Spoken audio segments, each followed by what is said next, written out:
In this video, I'm going to do a review of our 2012 Nissan Frontier Pro-4X. Now, this is pretty much the most fully loaded Nissan Frontier you can get from 2012, I believe. Ours has about 94,000 miles, almost 95,000. We got it a few days ago, and I think I've personally had enough experience to kind of give you a general overview of what I like and don't like about it, and kind of give you some pointers as to what are cool things on the outside and as well as the inside. So let's do a quick walk around. If you back up a little bit and have a look at the truck, you can see that it is fairly off the ground. Has some pretty beefy wheels, for being factory wheels and factory tires. This thing is going to be pretty good going off road. You can see up top there's a roof rack or cargo rack, whatever you want to call them, and actually right in between that is a sunroof, which I'll show you later. It is full 4-door, either crew cab or king cab. I don't remember the exact phrase for it, but you can seat pretty much 3 people here if you want, but they'd be a little cramped. 2 people would be probably better.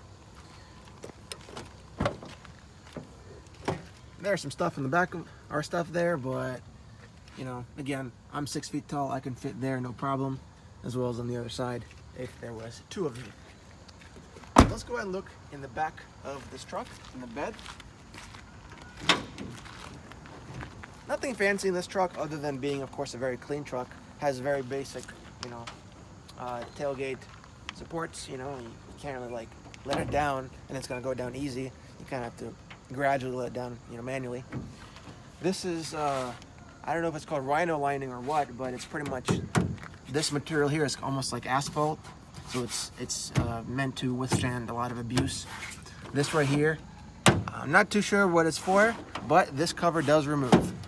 I'm not expert on trucks and whatnot, but it's there. If you guys know what it is, then there we go. You can comment down below. I believe this right here is something that's in place, so you can put a bed cover on here. I've seen this actually on another Frontier where you would have to unclip these things, or these little levers, where you can fold it out one piece at a time until it goes all the way back here. And let's go ahead and close this gate. No backup camera on this truck. Out of all the things this truck didn't have, it didn't have a backup camera, which is kind of disappointing, but it is what it is. It gives us practice for actually looking around. Our truck also didn't come with a tow hitch receiver, nor did it come with a 7-pin connector for like a trailer, but that's in the works. We're going to install that so we can pull our travel trailer. Okay.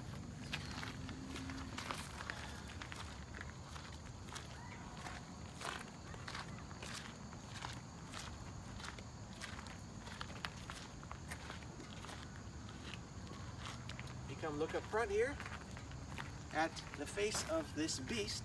That's the name I gave it. You can see that there's I've seen some Frontiers with a very cheap plastic grill or silver grill.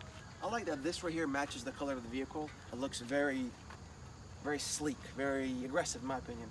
Got basic halogen headlights, turn signals, fog lights down here. That's pretty much the exterior. Let's go ahead and have a look inside.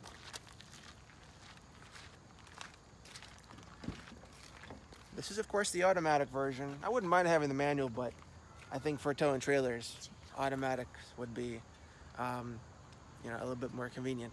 So, on the sides, as you can see here, we got some kind of cheap stitching, a little bit of like a soft vinyl.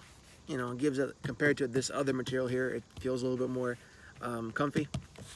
Everything here seems pretty well, pretty sturdy plastic. Yes, it's plastic, but then again, you got nothing expensive to replace in case you ever get worn out too much. Lock on lock, all the windows, front and back. Let's have a look at here, inside. So there's the steering wheel, leather wrap steering wheel, pretty nice. It feels pretty good. Of course it's really shiny because it's been used by a previous owner. You got things like a basic radio. It's basic in the sense that there's no fancy screen for navigation or backup camera, but it is the Rockford Fosgate stereo system, and it does kick pretty good. It has a good bass And overall, this is one of the better sound systems I've listened to.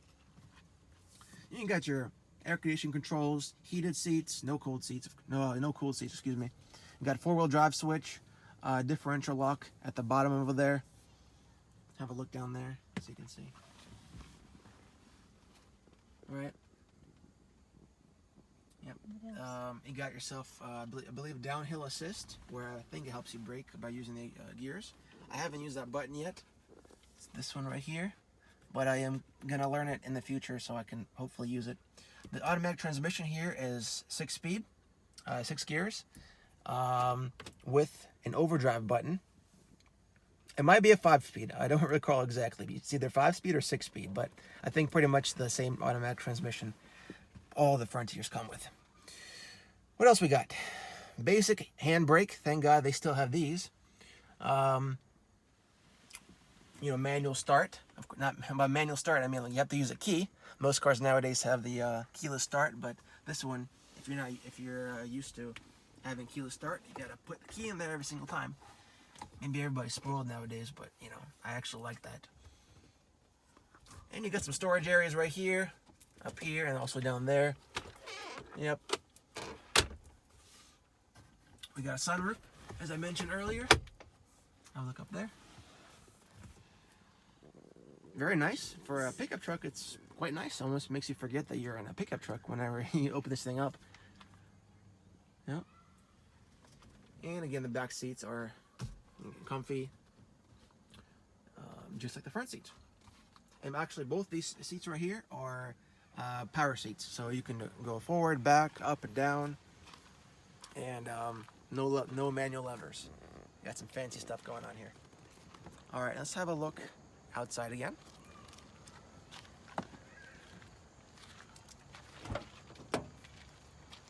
The back seats actually have a cup holder.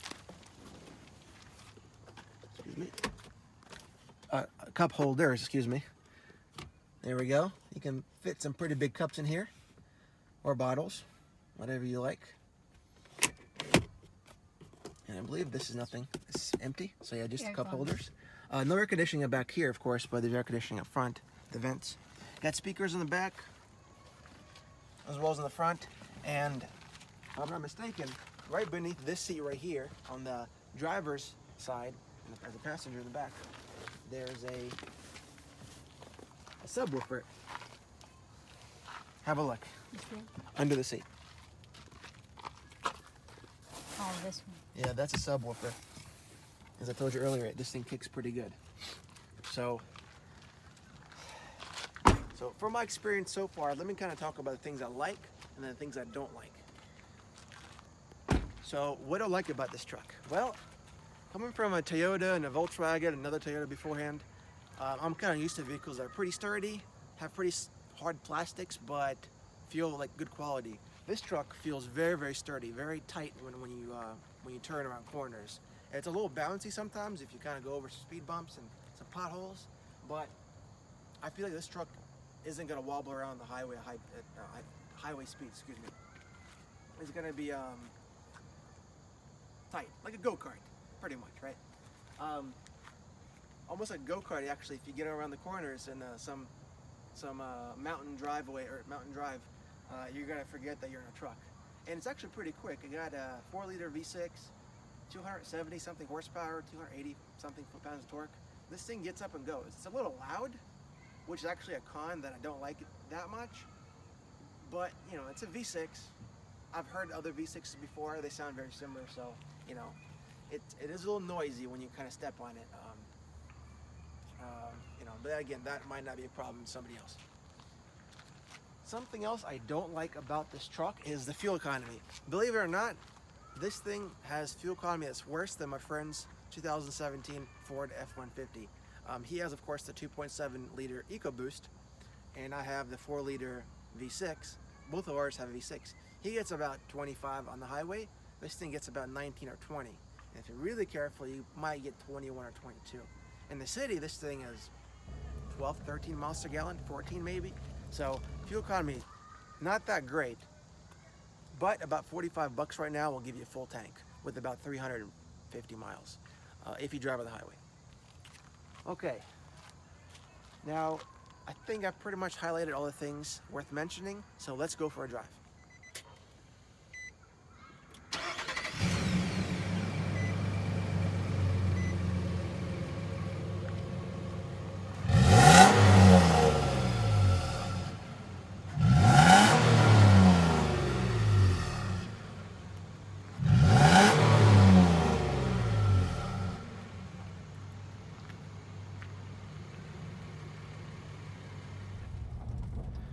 So we're gonna go ahead and take this Frontier out on the main road.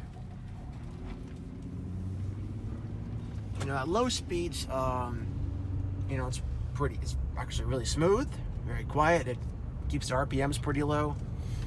Put the AC on because it's freaking hot. Don't pay attention to that right there because that's not accurate. The snow weighs 100 degrees outside.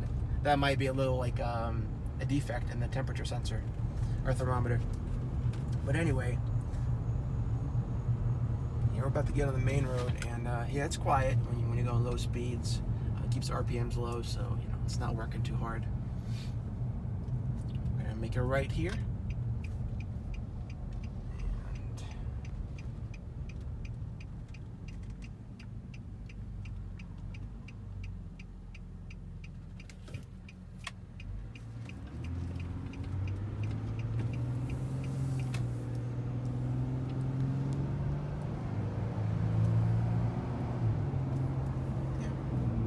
Good. Going about 45 right now. Very sturdy. Brakes are a little squishy, of course. I just came from a Prius, and you got to press the brakes here a lot more than you do in the Prius. Because I think in the Prius they're a lot more electrically assisted, whereas these are more, I think, hydraulic.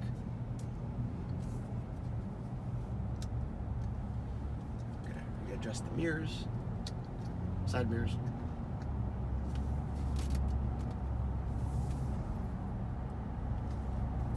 And you know, sitting in the Frontier, the seats I love the leather in these seats. It's beautiful, first of all, to look at, but they're also pretty comfy. Compared to some other vehicles with other seats, they are a little stiff. So you do feel, of course, on top of that, the suspension is a little stiff in certain areas, and you do feel the bumps a little more. Again, this is our first pickup truck we've bought, and I guess maybe that might be a universal thing across most pickup trucks. But you know, sitting on these seats, they do feel really good. They feel like high quality seats that, regardless of their condition, put a seat cover on them so you can preserve the beautiful leather stitching and you don't wear out the leather color, especially when you get in and out all the time. So we got a tractor trailer ahead of us that's going 20 miles under the speed limit. So we're gonna have to take it easy for the next 5 minutes. You know, when I was looking for the Frontier, you know, compared to some other pickup trucks like the Tacoma, the one thing I hated the most was the automatic transmission. I thought it looked really like basic and cheap, right? And at least on this fully loaded, you know, model, it has all the stitching on here, and it feels really good when you shift. The transmission shifts really well, quick, doesn't clunk a lot, and all in all, I actually am quite surprised as to how well the car works, being an automatic.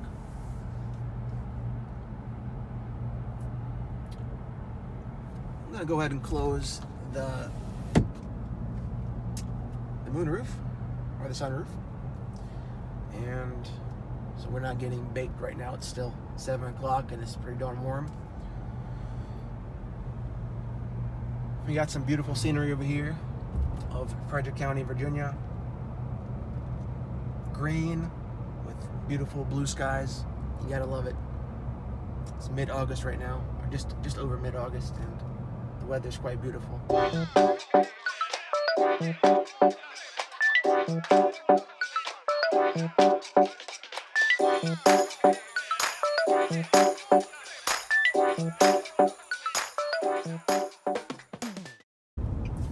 So we're gonna go ahead and get on this main road, you know, on this the fast lane, as I would call it, and I'm gonna go ahead and step on it so you can get an idea of how quick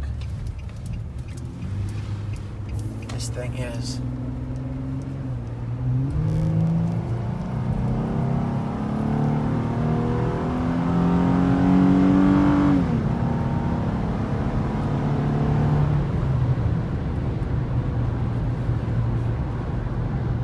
So it gets up and goes pretty good.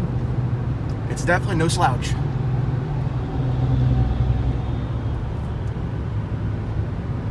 Let's get back into the right lane.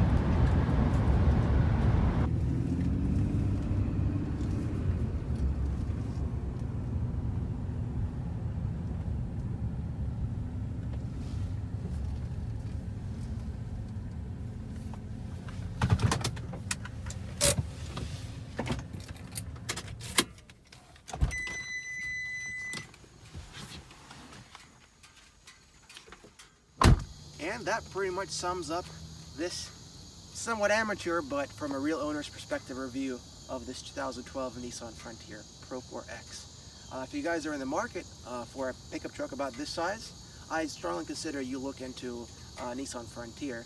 I understand that Tacomas are, they hold their values more and they tend to be more popular, but they're also a lot more expensive. Just doing basic research online, these things are about as reliable as Tacomas and have more or less about the same specs in terms of horsepower, torque, and overall dimensions. This just being a Nissan and that being a Toyota. So that's about it. If you enjoyed this video, give it a thumbs up. If you have any kind of comments or questions, leave them down below. And we'll see you in the next one.